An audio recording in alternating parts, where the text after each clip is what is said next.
सो है गाइस, मेरा नाम है फैजान तनवीर। वेलकम करता हूँ आपको आपके अपने फेवरेट चैनल एफटी प्रेजेंटेशन के ऊपर। दोस्तों, आज की वीडियो में हम लोग बात कर रहे होंगे how to memorise thing faster. कैसे आप लोग अपने टेस्ट को, अपने किसी भी एग्जाम को, अपने किसी भी टॉपिक को अच्छे तरीके से मेमोराइज कर सकते हैं लंबे टाइम तक, और कैसे आप लोगों की जो ये मेमोराइजेशन की स्पीड है वो 2x हो जाएगी और आप लोगों को पता भी नहीं चलेगा। दोस्तों, आज की वीडियो में सिर्फ 5 स्टेप्स आप लोगों को बताने हैं, क्योंकि आप लोग अब स्टार्ट कर दिए, आप लोगों ने अपना सेशन। अब आप लोगों ने हर टाइम, हर दिन, हर एक चीज़ को याद करते करते इन चीज़ों को फॉलो करना है, तब आप लोग अपने शॉकिंग रिजल्ट से खुद ही शॉक हो जाएंगे। दोस्तों, आज की वीडियो में बात करने लगे हैं, जो सबसे पहली चीज़ है वो है हमारे पास बहुत ही फेमस टेक्निक है जिसका नाम है पोमोडोरो टेक्निक। इसका आप लोगों ने पहले भी सुना होगा, अगर नहीं सुना तो आप लोग पहली मरतबा सुन रहे हैं।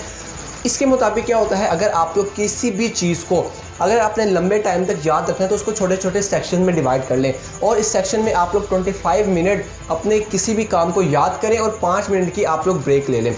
उस 5 मिनट की ब्रेक में आपने जहन में खुद सोचते रहना है जो आपने पिछले 25 मिनट के अंदर पढ़ा है। इससे क्या होगा, आपको 25 मिनट का 25 मिनट का 25 मिनट का 3 सेकंड स्पैन्स मिल जाएंगे, और आप लोग अगले 5 मिनट में उस स्पैन को रिवाइज कर सकते हैं। इससे क्या होगा, आप लोगों को जो माइंड है उसको रिलैक्सेशन भी मिलेगी, वो अपने अगले 25 मिनट लगाने के लिए पिछले 5 मिनट में दोबारा से रीएक्टिव हो जाएगा, रीबूस्ट हो जाएगा। सो ये पोमोडोरो टेक्निक हर टाइम बहुत ज़्यादा काम आती है, लेकिन ये तब काम आएगी जब आप लोग इसको अभी से लेकर एंड तक, अपने पेपर्स तक इसको फॉलो करते रहेंगे। अगर आप लोग स्टार्टिंग में कर बाद में छोड़ देंगे तो इसको कोई फायदा नहीं होगा, आप लोग को रिजल्ट्स नहीं मिलेंगे। जो अगली टेक्निक मैं आप लोगों के साथ शेयर करने लगा हूँ, ये है हमारे पास 50-50 रूल। इस रूल के मुताबिक जो चीज़ आपने जितने टाइम में याद की है उसी चीज़ को आप लोगों ने किसी दूसरे को समझाना होता है, क्योंकि आप लोग टीचिंग से ज़्यादा अच्छे तरीके से सीख सकते हो। अगर आप लोगों को एक चीज़ समझ नहीं आ रही, आप लोग उसके बारे में थोड़ा सा रिसर्च करो, थोड़ा सा पढ़ो, थोड़ा सा याद करो और अगले बंदे को सिखाना स्टार्ट कर दो, आपको वो चीज़ 100% आ जाएगी। और इस चीज़ का जो एविडेंस है वो मैं खुद हूँ, इस चीज़ का विटनेस भी मैं खुद हूँ।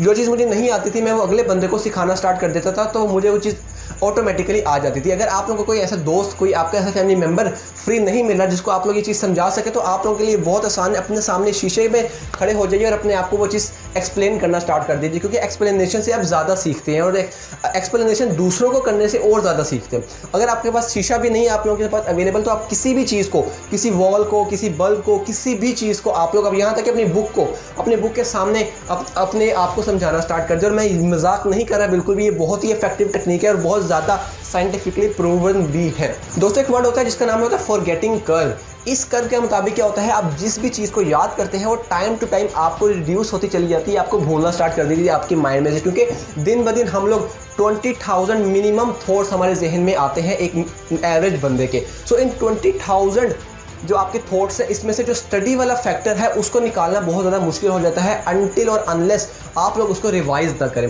क्योंकि अगर आप लोग एक चीज़ आपने आज पढ़ी है, आज का आप लोग लेक्चर अगर आप लोग रिवाइज नहीं करोगे तो जब आपका टेस्ट आएगा तो आप लोगों की फॉरगेटिंग कर्व जो है उसकी वजह से आप लोगों को वो चीज़ भूल जाएगी, आपके माइंड में नहीं रहेगी। लेकिन अगर आप लोग उसी आज के लेक्चर को अगले 3 घंटे के बाद या अगले दिन इसी तरीके से रिवाइज करते चले जाओ, पहले एक दिन बाद रिवाइज करें, उसके बाद एक वीक के बाद रिवाइज करें, उसके बाद एक ईयर के बाद रिवाइज करें, तो आप लोगों की जो फॉरगेटिंग कर्व है वो ब्रेक नहीं होती, वो बल्कि ग्रो करती रहती है। आप लोगों को चीज़ें ज़्यादा देर तक मेमोराइज रहती हैं, ज़्यादा देर याद रहती हैं। सो एक ही चीज़ है जिसको हम लोग कह सकते हैं कि ये मेन पॉइंट है हमारे इस how to memorise things faster के सेशन में, वो है रिवीजन। अगर आप लोग जितनी ज़्यादा रिवीजन करोगे एक चीज़ की, आपको वो चीज़ उतनी ज़्यादा माइंड में फ्रेश रहेगी। क्योंकि अगर आप लोगों को, अगर साइंटिफिकली भी आप लोगों को बताऊं, तो आप लोगों को एक चीज़ अगर आप लोग सीखते हैं तो आप लोग 1 घंटे के बाद, यानी कि 1 दिन के बाद आप लोगों को उस चीज़ का सिर्फ 70% याद रहता है, और 1 वीक के बाद वो चीज़ 45% हो जाती है, और 1 मंथ के बाद वो चीज़ सिर्फ 20% हो जाती है। यानी कि अगर आप लोग एक चीज़ आज सीख रहे हैं और एक चीज़ आप लोग 1 महीने बाद उसको दोबारा आप लोग समझ रहे हैं, तो आपको उसका सिर्फ 20% ही याद रहने वाला है। सो इस चीज़ को ख़त्म करने के लिए हमें अपनी फॉरगेटिंग कर्व को ब्रेक करना पड़ेगा, और वो ब्रेक होगी सिर्फ रिवीजन के साथ। आप लोग डेली का स्केड्यूल बना लें कि मैंने इस चीज़, इस दिन, इस टाइम मैंने फलां जो हमने पहले टॉपिक पढ़ा था उसकी रिवीजन करनी है, और इसके बाद इसकी अगली रिवीजन करनी है। तो इस तरीके से आप लोगों की रिवीजन भी साथ साथ होती रहेगी, आपको चीज़ें माइंड में फ्रेश भी रहेंगी, और साथ साथ आपकी जो मेमोराइजेशन की पावर है वो 2x, 3x, 4x हो सकती है।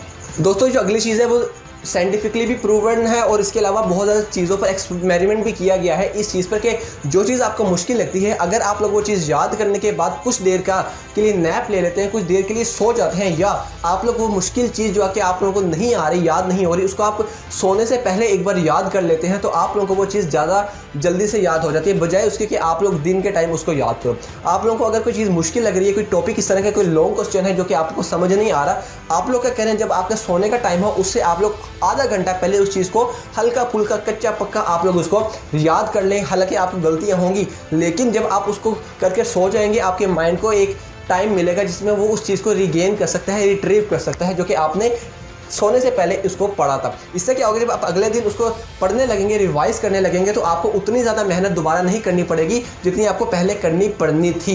आपको चीज़ें काफ़ी ज़्यादा पहले से याद होंगी। हम सपोज करते हैं कि आपको 70% चीज़ सोने से पहले जो चीज़ मुश्किल आपको लग रही थी वो आप कर सोएंगे, तो आपको अगले दिन आपको 70% तक की चीज़ें याद रह सकती है, और बाकी आप दोबारा इस तरीके को फॉलो करेंगे तो आप लोगों के 100% जो चीज़ें हैं वो क्लियर हो जाएंगी, आपकी जो मेमोराइजेशन है वो बहुत बढ़ जाएगी।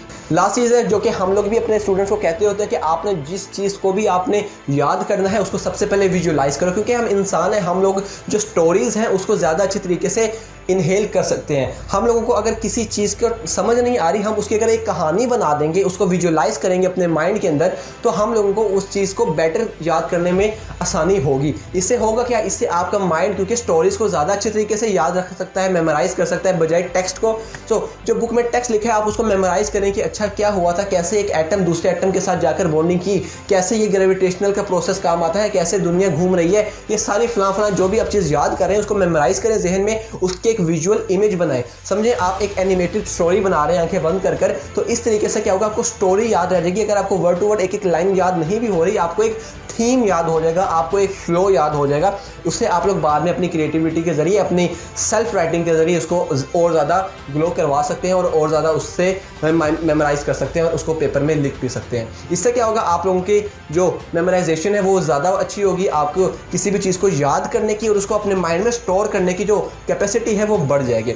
आज की वीडियो में इतना ही। अगर आपको इस वीडियो से कुछ हेल्पफुल मिली हो, आप लोग इस वीडियो को लाइक लाजमी से कीजिएगा, अपने दोस्तों के साथ लाजमी शेयर करना है।